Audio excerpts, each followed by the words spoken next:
Hey everyone, Maya Zak here, your award-winning mindset coach. Now, most ambitious women don't realize this, but it's not discipline that you're lacking. And it's not that you haven't found the right magic strategy yet. What's actually happening is that you're addicted to the familiar feeling of struggle. This addiction is so well disguised, it feels like common sense almost, like being realistic, or like I just need a bit more time. So it can be tricky to spot the addiction signs, but once you do, you then have the power to change everything. So let me show you the 3 warning signs that you have this addiction to struggle and how you can break free from this habit so that you can finally step into the effortless success experience that you want to create. So let's go.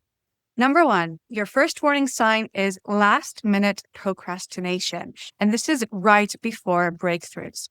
So I'm not talking about the usual keeping busy answering emails or watching Netflix kind of procrastination.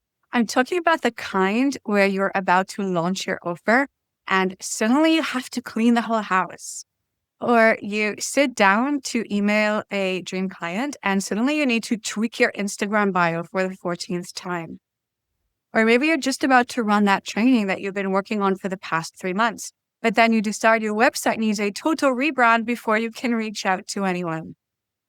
It looks productive. It might even feel responsible. But what's really happening is this. Your subconscious is protecting you from what success means. That is more visibility, more clients, more responsibility, more to manage, more risk of failure, more people to disappoint. So it does the one thing it knows how to do. It keeps you busy in the safety of struggle. I remember the first time I decided to significantly raise my prices. And when the moment actually came, I literally suddenly decided to reorganize my whole Google Drive folders instead. At the time, it felt rational, right? Tidy folders, tidy mind. I thought I was doing it for clarity, but it was really fear, dressed up as productivity. Warning sign number 2, overwhelm after a win. So you finally get what you said you wanted. The 10 new clients, the revenue, the big publishing feature. And instead of celebrating, you spiral. You feel weirdly anxious. Your nervous system hits panic mode. You start second guessing if you can hold it all. You worry about letting people down. You start dropping balls, complicating things, or looking for stuff that create confusion or even chaos. Why? Because your brain is wired for effort, not ease. It's been trained to expect pressure, struggle, tension. So when things finally feel good, your body treats it like a threat, and it unconsciously pulls you back to what is familiar. Think about it like this. Your mind is a creature of habit, and it craves the known. And success, even though it's what you say you want, is still unknown. So it triggers a stress response. Warning sign number 3, you convince yourself you're fine. This one's the most subtle, and it's when you start rationalizing. Maybe I don't really want or need to grow that much. Maybe I don't need to make that kind of money. Maybe it's okay if I just stay here for now. Maybe I'm meant to take it slow right now. Maybe I'm just being unrealistic. Now, this sounds grounded. It sounds smart. It sounds almost wise, like surrender, like acceptance. But what it really is safety talking. It's your subconscious saying, this much success feels unfamiliar. So let's keep it here or scale it back to what we already know. This is how the struggle becomes your comfort zone. The familiar hustle, the just enough income, that do it later energy, it becomes your emotional home. And even though it's uncomfortable, it's predictable. And predictable feels safe. So you make peace with the very thing you're meant to outgrow. Now, the real reason this happens is that it's just old programming. They're just wired for the identity and emotional environment that's been most rehearsed in your body. Every single emotion has a chemical physiological response in your body. And your body is literally addicted to the emotions and chemicals that you've rehearsed most often. If you've practiced fear, guilt, shame, pressure, trying to prove yourself, that becomes your baseline. And anything that doesn't match, your subconscious will unconsciously reject it, even if it's better. If your nervous system grew up expecting struggle, if success was something that others had but not you, if good things always came with a catch, or if being seen or heard meant being criticized, rejected, or abandoned, then your nervous system will resist anything that looks like success because it doesn't match the blueprint. This is how your brain protects you.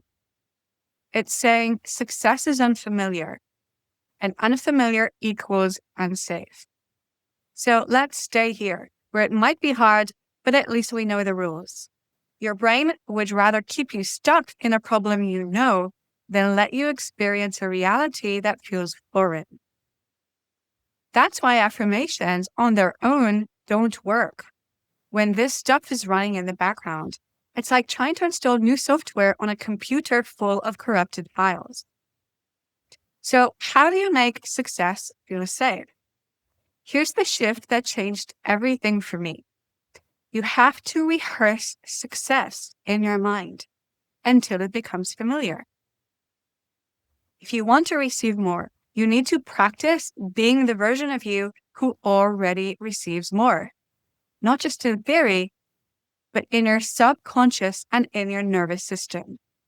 You teach your brain that success isn't a threat. It's just your new normal.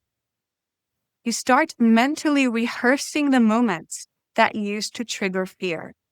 But this time, you play them out in your favor. So this could be, for example, visualizing the moment after you sign the client and it feels calm, joyful, safe. You know you deliver on your promises. It could be rehearsing yourself logging into your Stripe account with zero anxiety. It could be imagining your inbox full of messages and feeling grateful instead of overwhelmed. It could be seeing yourself on that podcast or on that stage in that moment and breathing normally, smiling, belonging there. It could be imagining being seen, praised, paid, without flinching, no shrinking, just receiving. Your body doesn't know the difference between real and imagined experience. Every single time you rehearse it, you are teaching your brain, this is normal now. This is who I am now. This is safe. And when your nervous system believes that, everything begins to shift.